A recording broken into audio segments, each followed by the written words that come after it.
I am JVN Suman Yadav, Faculty of Commerce and Management in Jyoti Vidyapeeth women's university Jaipur. So हम पढ़ रहे थे financial management subject, financial management. इसमें हमने last जो हमारी यूनिट फिनिश की है वो है लिवरेज एनालिसिस, जिसमें हमने operating leverage, financial leverage and combined leverage को कैलकुलेट करना सीखा और उनका डिटेल्ड ईबीआईटी के साथ क्या रिलेशनशिप है, ब्रेक इवन पॉइंट के साथ क्या रिलेशनशिप है, वो सब हमने जाना।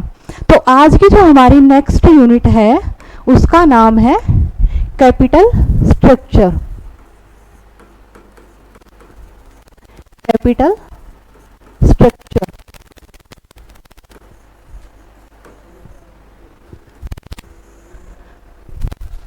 इसमें आज हमने पढ़ना है कि कैपिटल स्ट्रक्चर का मीनिंग क्या है एंड इसके डिटर्मिनेंट्स क्या है, कि जो है कैपिटल स्ट्रक्चर को जो डिफाइन करेंगे कि किस टाइप का हमारा कैपिटल स्ट्रक्चर होगा।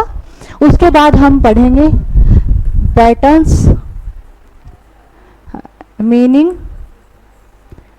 Determinants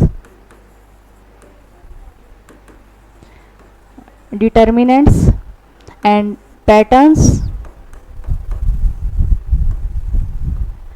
optimum capital structure, optimum capital structure and constraints। it means कि हमारे कैपिटल स्ट्रक्चर में कौन कौन सी हार्डर्स हैं, कौन कौन से कंस्ट्रेंट्स हैं। और इसके बाद हम पढ़ेंगे कैपिटल स्ट्रक्चर थ्योरीज। ये हम कैपिटल स्ट्रक्चर की यूनिट में पूरा पढ़ेंगे। कैपिटल स्ट्रक्चर थ्योरीज में हम पढ़ेंगे इनकम अप्रोच, जिसको हम एनआई अप्रोच भी कह सकते हैं, and net operating income approach और एमएम अप्रोच या फिर एमएम हाइपोथेसिस जो बोल देते हैं। इसके बाद हम लास्ट में देखेंगे ईबीआईटी एंड ईपीएस एनालिसिस। तो ये हमारी टोटल यूनिट रहेगी कैपिटल स्ट्रक्चर की, जिसमें हम ये सारी चीज़ें पढ़ेंगे। तो अब हम हमारा फर्स्ट पॉइंट देखते हैं कि meaning of capital structure. Capital structure का मीनिंग क्या है? कैपिटल स्ट्रक्चर, तो कैपिटल स्ट्रक्चर क्या है? Capital structure is the combination of different sources of funds. So it is the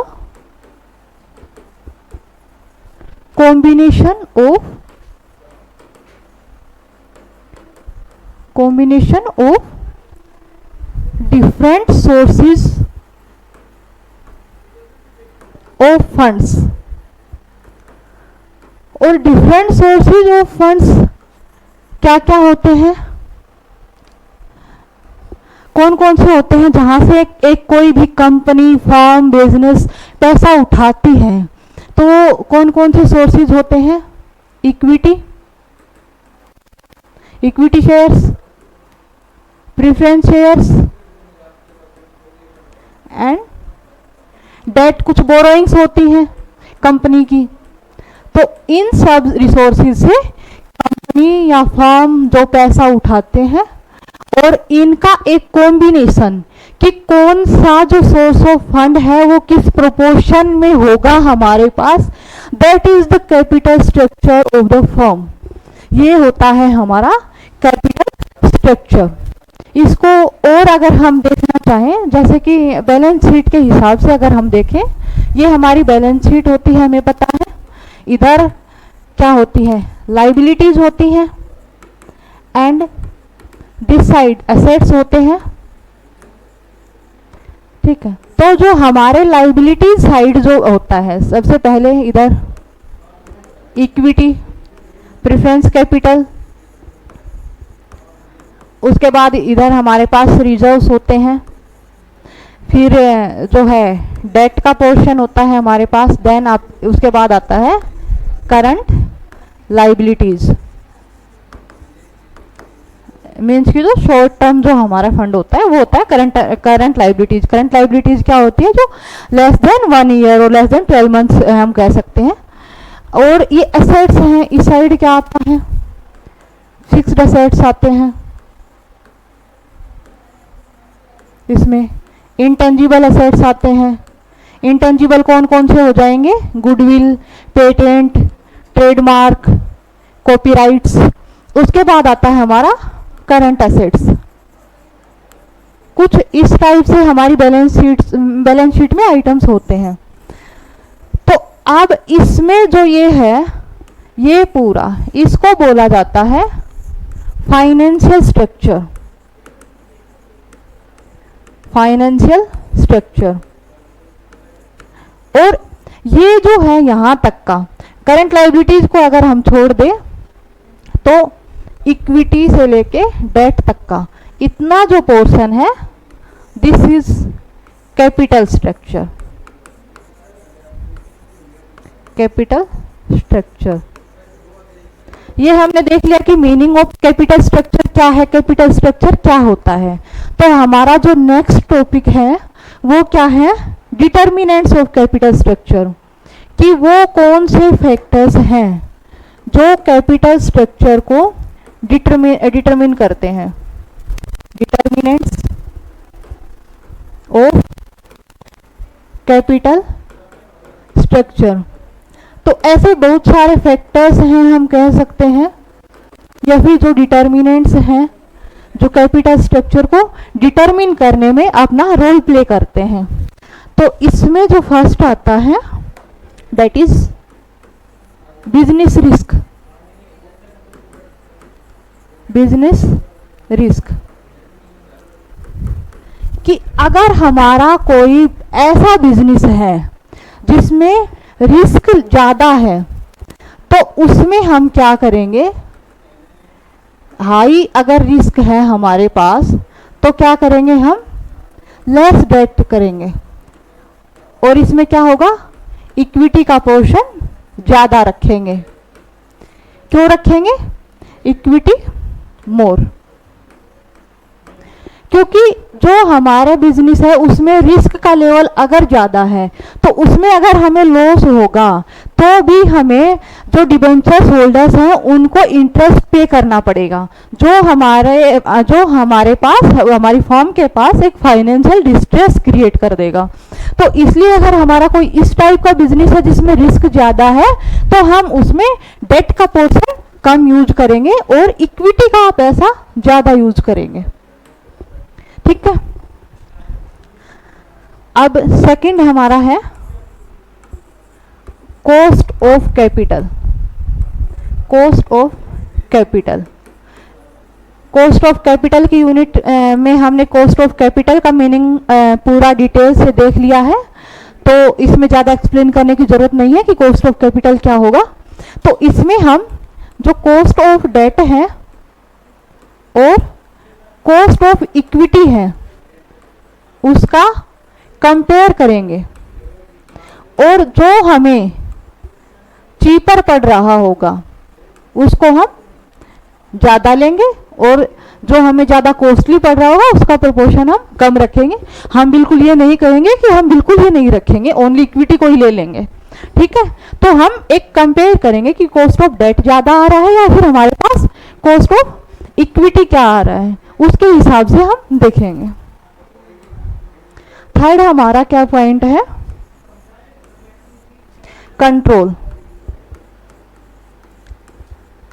कि इसमें क्या है? हमें पता है कि जो इक्विटी होल्डर्स होते हैं वो फर्म के ओनर होते हैं।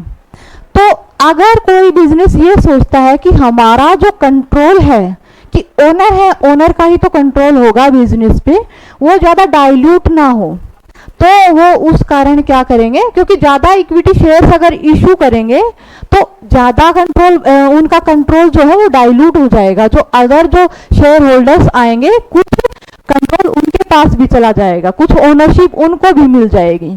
तो अगर कोई बिजनेस इस टाइप का है कि उसको ज़्यादा कंट्रोल चाहिए अपने बिजनेस पे, तो वो क्या करेंगे, ज़्यादा इक्विटी को इशू नहीं करेंगे, वो क्या करेंगे, ज़्यादा डेट का पोर्शन यूज करेंगे। क्योंकि अगर ज़्यादा इक्विटी होल्डर्स हो गए तो उनका कंट्रोल डाइल्यूट हो जाएगा, और डिबेंचर होल्डर्स के पास हमें पता है कि एज सच कोई ओनरशिप नहीं होती है, तो डेट का पोर्शन हम ज़्यादा यूज करेंगे। अगला क्या है हमारा, फाइनेंशियल फ्लेक्सिबिलिटी, कि कोई हमारा बिजनेस अगर इस टाइप का है कि उसमें फाइनेंशियल फ्लेक्सिबिलिटी है, हमें कभी ज़्यादा पैसे की ज़रूरत पड़ जाती है, कभी कम की पड़े, फाइनेंशियल फ्लेक्सिबिलिटी को हम लेके चल रहे हैं, तो इसमें क्या करेंगे, हम इक्विटी का ज़्यादा यूज करेंगे, इक्विटी मोर यूज। क्यों करेंगे, क्योंकि कभी अगर हमारे पास फाइनेंशियल फ्लेक्सिबिलिटी है तो हम इक्विटी का ज़्यादा यूज करेंगे, क्योंकि जब भी हम जो है उसमें डिविडेंड जो डिस्ट्रीब्यूट होता है उसका कोई ऐसा फिक्स नहीं है कि हमने इतना ही पे करना है, तो जो डिविडेंड होल्डर्स हैं उनको उसी प्रोपोर्शन में मिलेगा जितना हमारा प्रॉफिट होता है, उसके बाद जितना उनका शेयर्स होता है, तो उनके लिए कोई कंपल्सरी नहीं है। अगला हमारा जो 5th पॉइंट आता है, that is market conditions. Market conditions भी कैपिटल स्ट्रक्चर में रोल प्ले करती हैं। ये कैसे करती हैं कि हमारा अगर मार्केट सपोज बुलिश मार्केट है,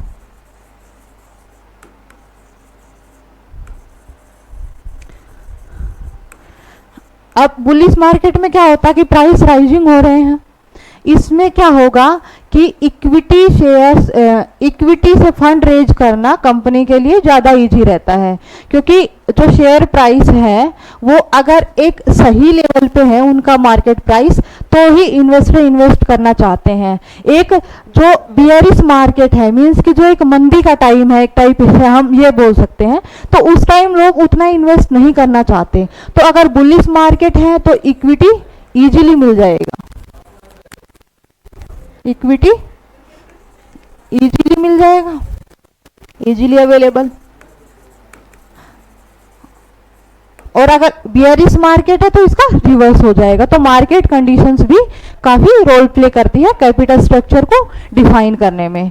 अब हम देखते हैं नेक्स्ट क्या है कि मैनेजमेंट की preferences, management preferences and risk aversion, कि अगर हमारा मैनेजमेंट इस टाइप का है कि वो रिस्क लेना ज़्यादा प्रिफर नहीं करता, तो ऑब्वियस है वो किसके लिए जाएगा, इक्विटी के लिए जाएगा, इक्विटी का ज़्यादा यूज करेगा। अगर हमारा मैनेजमेंट रिस्क टेकर है, रिस्क अवर्जन नहीं है, रिस्क टेकर है, तो वो क्या करेगा, डेट का पोर्शन ज़्यादा यूज करेगा, डेट का पोर्शन ज़्यादा यूज करेगा। ठीक है। और नेक्स्ट हमारा है industry norms, industry norms. Industry norms भी कैपिटल स्ट्रक्चर को डिटरमिन करने में रोल प्ले करते हैं। कई बार कुछ इंडस्ट्री के अपने नॉर्म्स होते हैं कि हमें जो है इक्विटी का इतने से ज़्यादा प्रोपोर्शन यूज नहीं करना चाहिए, इतना परसेंटेज से ज़्यादा हम नहीं करेंगे। तो इंडस्ट्री नॉर्म्स ऑब्वियस है मेजर रोल प्ले करते हैं। और इसके बाद हम देख सकते हैं कि जो है रेगुलेटरी फ्रेमवर्क, रेगुलेटरी फ्रेमवर्क, तो कोई भी जिस टाइप का हमारा बिजनेस है उसके लिए जो गवर्नमेंट के रूल एंड रेगुलेशंस हैं, जो पॉलिसीज हैं, ऑब्वियस है वो भी हमारा कैपिटल स्ट्रक्चर डिटरमिन करने में रोल प्ले करती हैं। तो ये हमने देख लिया कि कैपिटल स्ट्रक्चर के डिटर्मिनेंट्स क्या हैं। नेक्स्ट हम इसी को कंटिन्यू करेंगे, आगे हम इसी के कैपिटल स्ट्रक्चर के पैटर्न्स देखेंगे, वहाँ से इसी लेक्चर को कंटिन्यू करेंगे। Thank you.